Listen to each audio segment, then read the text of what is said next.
Hello दोस्तों, आपका स्वागत है आज की हमारी इस कथा में। आज की यह कथा हमें सिखाएगी कि सत्ता, धन और वैभव ईश्वर के सामने कितने छोटे होते हैं। यह कथा है अहंकार और विनम्रता के संघर्ष की। एक समय की बात है, एक समृद्ध नगर में एक शक्तिशाली राजा राज करता था। उसके महल सोने चांदी से जड़े थे। दरबार में मंत्री, सेनापति और सेवक हर समय उपस्थित रहते थे।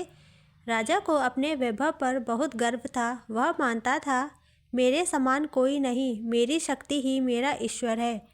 गरीब उसकी प्रजा थे, लेकिन उसके हृदय में उनके लिए दया नहीं थी। उसी समय गुरु नानक देव जी अपने शिष्य भाई मर्दाना के साथ उस नगर में पहुँचे। उनका वेश साधारण था, न कोई आभूषण, न कोई दिखावा, लेकिन उनके मुख पर ऐसी शांति थी जो राजमहल में भी नहीं मिलती। नगर के लोगों ने जब गुरुजी की वाणी सुनी तो उनके मन को शांति मिलने लगी। यह बात राजा तक पहुंची। राजा ने आदेश दिया, उस साधु को दरबार में बुलाया जाए। मैं देखना चाहता हूँ कि वह कितना सिखाता है।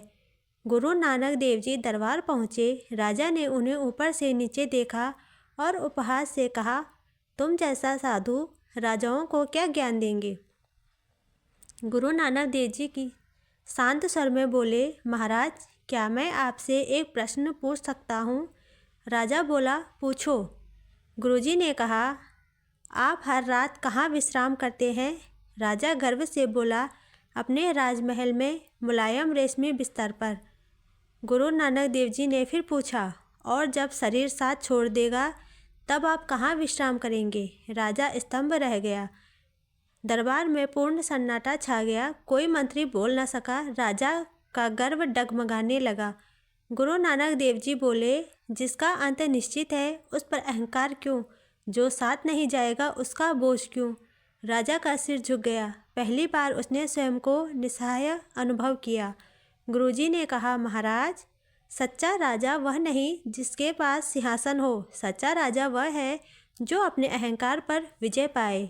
उन्होंने आगे कहा, जो भूखे को भोजन दे, जो दुखी का दर्द समझे, वही ईश्वर का प्रिय है।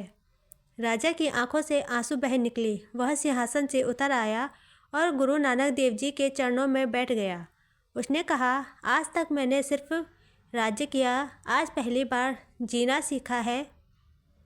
उसी दिन राजा ने गरीबों के लिए अन्न भंडार खुलवाए, यात्रियों के लिए जल और विश्राम की व्यवस्था की। नगर में परिवर्तन दिखने लगा। लोगों के चेहरे पर भय नहीं, संतोष दिखाई देने लगा।